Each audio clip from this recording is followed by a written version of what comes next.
Assalamualaikum warahmatullahi wabarakatuh. Perkenalkan, saya Cahyandani Elisa Resti dengan NIM 1201421421068 dari program studi Pendidikan Luar Sekolah Fakultas Ilmu Pendidikan Universitas Negeri Semarang. Yang membuat video ini yaitu untuk memenuhi tugas ulangan tengah semester dengan mata kuliah literasi digital dan kemanusiaan. Nah, baik, di sini saya akan menjelaskan tentang pentingnya perlindungan data diri di Indonesia. Yang kita ketahui bahwa sekarang maraknya teknologi yang semakin canggih dan pesat. Maka di era digital ini banyak kejahatan yang memanfaatkan data pribadi, sehingga kita perlu melindunginya. Namun banyak masyarakat yang belum paham bahwa data pribadi rawan disalahgunakan oleh pihak-pihak yang tidak bertanggung jawab. Jadi tantangan sebagai platform digital sebaiknya melakukan pelindungan data diri kita maupun orang lain. Masyarakat kita sering berbagi dan berinteraksi sehingga terkadang kita lupa bahwa ada orang yang memanfaatkan data diri kita. Lalu lemahnya pelindungan data di Indonesia mengakibatkan maraknya kebocoran data. Terbukti dengan sering terjadinya kasus kejahatan cyber seperti hacking maupun cracking atau yang disebut dengan pembajakan media sosial yang berujung pada pembobolan data pribadi, pemerasan hingga penipuan dalam jaringan. Dalam konteks sekarang, data pribadi itu disebut dengan the new oil. Terkadang kita memberikan data nama lengkap dan nomor telepon, di lain waktu kita memberikan juga data alamat rumah dan email.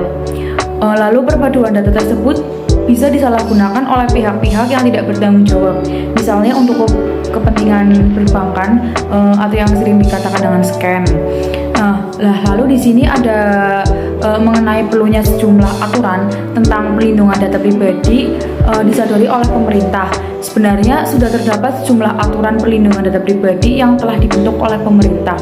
Tapi sejauh ini masih bersifat umum. Peraturan pemerintah Kominfo nomor 20 tahun 2016 mengenai perlindungan data pribadi dalam sistem elektronik yang berlaku sejak Desember 2016. Lalu di sini saya akan menjelaskan bagaimana kita menjaga data pribadi. Yang pertama, kita harus pintar mengatur perangkat lunak, terutama password atau yang sering dikatakan dengan kata sandi. Gunakan password yang sulit ditebak. Password atau kata sandi adalah hal yang paling penting dalam akses login. Oleh karena itu, gunakanlah kata sandi yang sulit ditebak. Hindari penggunaan kata sandi yang menggunakan tanggal lahir ataupun nama. Selain itu, kata sandi juga bisa diganti setiap 3 bulan sekali. Mengapa hindari penggunaan kata sandi yang menggunakan tanda lahir atau tanggal-tanggal yang orang ketahui? Dari situ biasanya maraknya pembobolan atau mudahnya kata sandi itu dilacak. Lalu yang kedua yaitu memaksimalkan pelindungan data diri kita. Contohnya memisahkan email untuk pekerjaan dan transaksi.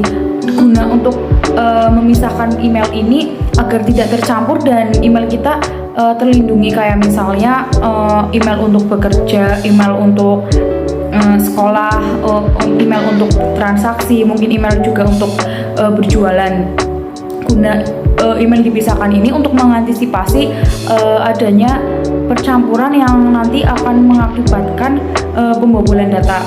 Lalu yang ketiga itu ada antisipasi penipuan digital. Seperti banyak membaca di media sosial tentang modus penipuan digital yang sering kita ketahui itu terkadang kayak misalnya nomor masuk pura-pura sudah transfer, bahkan ada penipuan yang bisa membobol dari banking atau dari situs-situs bank. Kita mengeklik akun atau mengeklik link, nanti di situ kita data kita masuk semua dan si hacker itu bisa melacak semua data diri kita. Lalu yang keempat ada nomor satukan rekam jejak digital seperti tidak oversharing tentang kehidupan pribadi kita.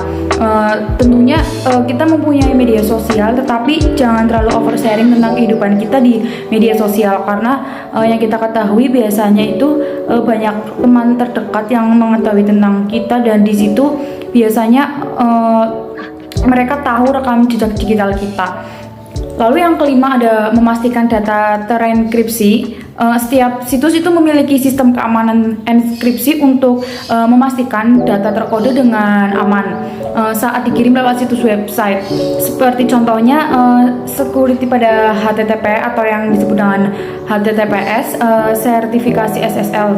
Biasanya situs yang memiliki keamanan enkripsi data bisa diketahui dengan alamat situs yang diawali dengan HTTPS. Selain itu, keamanan juga bisa dilihat dengan adanya logo gembok di kiri atas atau tautan situs.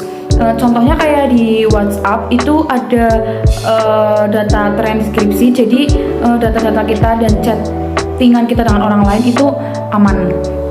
Baik, terima kasih sedikit yang bisa saya sampaikan. Kurang lebihnya mohon maaf. Wassalamualaikum warahmatullahi wabarakatuh. Bye.